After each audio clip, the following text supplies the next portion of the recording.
What's up, y'all? It's that Neon channel coming from you live from the 25419, the WV. Today we're going to do how to change your rotors, brakes, and caliper on your 95 to '05 Dodge Neon. First of all, you're going to have to remove your wheel. If you can't remove your wheel, you shouldn't be trying to do this anyways. So after you remove your wheel, you're going to need a 10 millimeter ratchet, and that should be all you need. And a 13 actually to remove the caliper, but if you don't need to remove the caliper, you won't need the 13 and the 10 millimeter wrench. So you're going to need a 10 millimeter wrench also for right here. But if you don't, all you'll need to do is remove these two 10 millimeters right here. There's one here, and there's one right here, directly down. They both have these little rubber bushings on them. Remove both of those bolts, and then you'll be able to remove your brake caliper out of the way, and then your rotor will slide completely off. Easiest rotor change ever. No brackets in the way. To remove the caliper, you'll have one 13 millimeter right here with two crush washers on each side of this block. You'll want to replace those, and then you'll have a 10 millimeter wrench you'll have to remove right here, a 10 millimeter right there to remove the brake line if you're going to do new brake line too.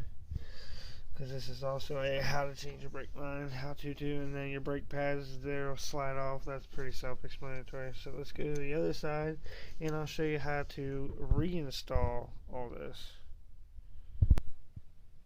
Alright, so here's your brake caliper. If you replace that, this one doesn't need replaced. They're just fine.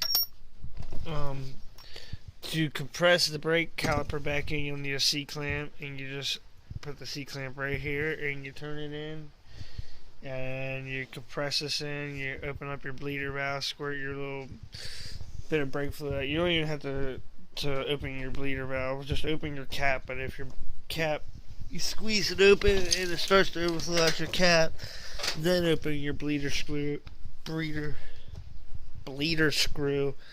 and then you can let some of the fluid out of the bleeder screw right here. But first, take your cap off and try that out first. Here's a C-clamp. You just take this thing right here, slide it over top, spin that handle down a couple times until this thing's all the way down. And after you get it all the way down, you'll take your new brake pads, this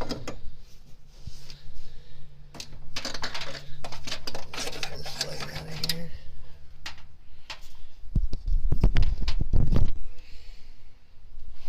Let's get my new brake pads first.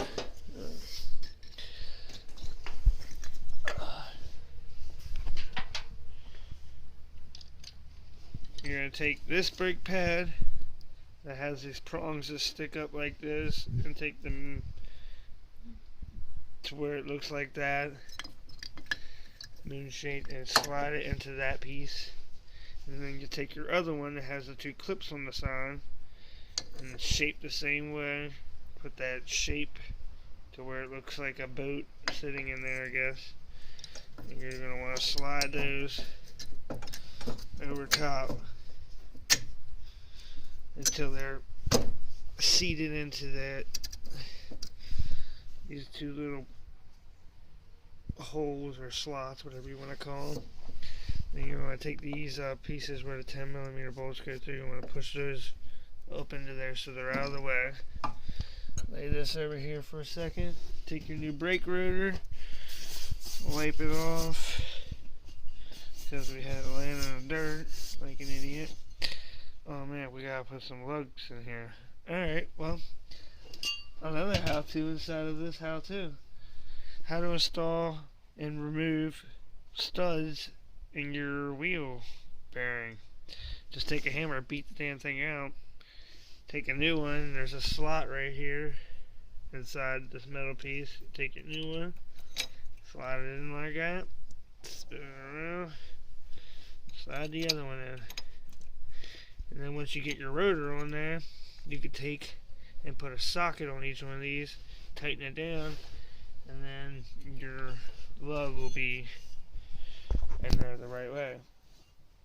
But just take your rotor, slide it over your studs like that. Make sure your new ones are sticking out. In the butts. Then take your brake caliper and slide over. There's two little feet down here at the bottom of this brake caliper. They have to be slid into this little notch right here. I'll show you once I get it on there.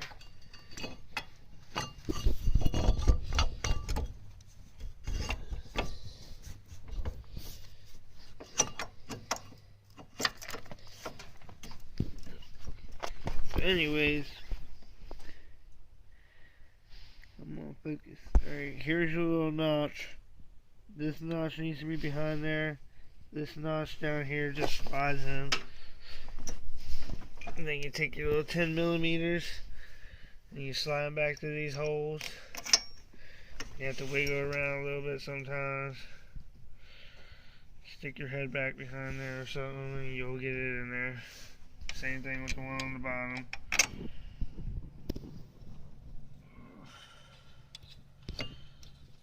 See, just wiggle it around a little bit. It'll catch thread. Once it catches thread with your finger, continue it the rest of the way with the ratchet. Snug it tight. Don't over tighten it because over tightening always leads to problems. Let me know if you guys like this video. Let me know if you all want to see my girlfriend do stuff like this instead of me. Probably more interesting than watching me. She knows what she's doing pretty well.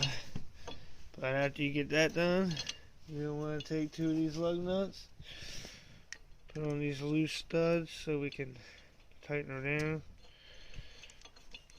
And get these things seated because it's a pain in the butt.